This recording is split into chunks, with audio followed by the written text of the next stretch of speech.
We, the Chairman and Commissioners of the Commission on Elections, sitting en banc as the National Board of Canvassers of the May 12, 2025 national and local elections, do hereby proclaim Pilar Juliana Shram Cayetano as Senator-elect to serve for a term of 6 years, ending on June 30, 2031, in accordance with Section 4, Article 6 of the Constitution of the Republic of the Philippines, given this 17th day of May 2025 in the city of Manila, Philippines. Signed, George Erwin M. Garcia, Chairman, Amy P. Ferolino, Commissioner, Ray E. Bulay, Commissioner, Ernesto Ferdinand P. Maceda Jr., Commissioner, Nelson J. Celis, Commissioner, Maria Norina S. Tangaro Casingal, Commissioner, Noli R. Pipo, Commissioner, attested by Teopisto E. Elnas Jr., Executive Director.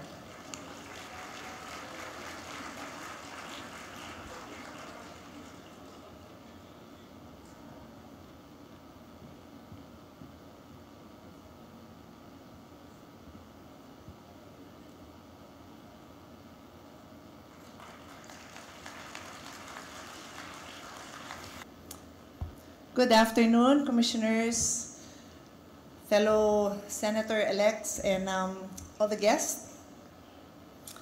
Una sa lahat, gusto ko magpasalamat sa ating mga guro na walang kapagod-pagod na naninilbihan po during this election period. Sa lahat ng volunteer and COMELEC workers, and of course the commission headed by Chairman George Garcia. Salamat sa mga supporters ko na for the 4th time, hinalan niyo ako bilang senator. Sa staff ko na walang kapaguran na tumutulong sa akin. And of course to my family, especially to my mom who's not here right now. But my mom, my brothers, my kids, and of course to God. Maiksing kwento po.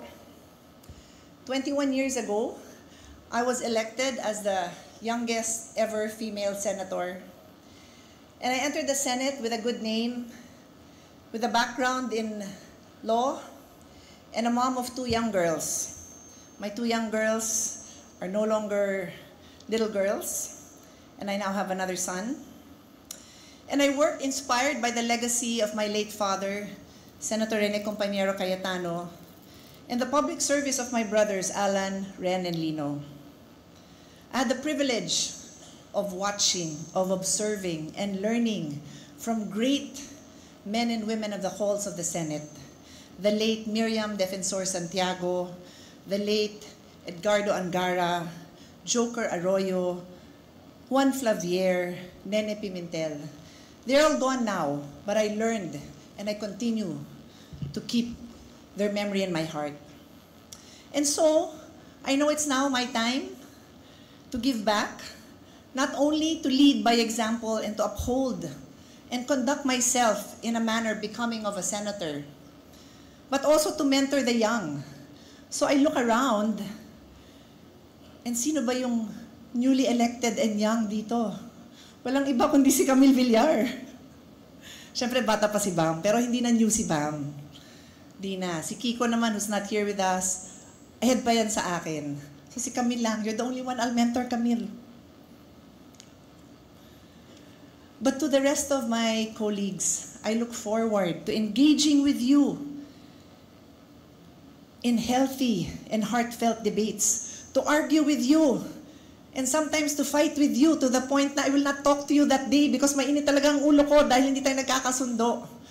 Pero hihimayin natin ng isa-isa ang mga batas na hinaharap natin sa mga kababayan natin because they deserve no less. They deserve no less than people that they elected with different points of view, with different backgrounds, to argue their points, to find what is the best solution, and not to compromise just because it's easier to compromise, but to find the very best that the Filipino people deserve. We live now in the age of transformation and the age of innovation. We live in the time of acceleration, which means napakabilis pumalit ang mga bagay. Most of us who were elected grew up with a rotary phone, with a typewriter, with a file of fax, with a fax machine, with a telegram. Ask your children or grandchildren sitting here today, do they even know those words? Telegram means something else today. I asked my kids if they knew what a filofax was, and they did not know. So we must change. We must be willing to learn. We must be willing to accept that things that we grew up with are no longer the things that our young people are growing up with. And we can only do that if we humble ourselves and begin to learn all over again. So with that, I will show up with a humble heart. I know that the Senate will stand up and be the leaders that this country deserves. So ako po'y nagpapakumbaba muli, nagpapasalamat sa inyong tiwala sa akin, and I am ready to serve my 4th term. Thank you very much.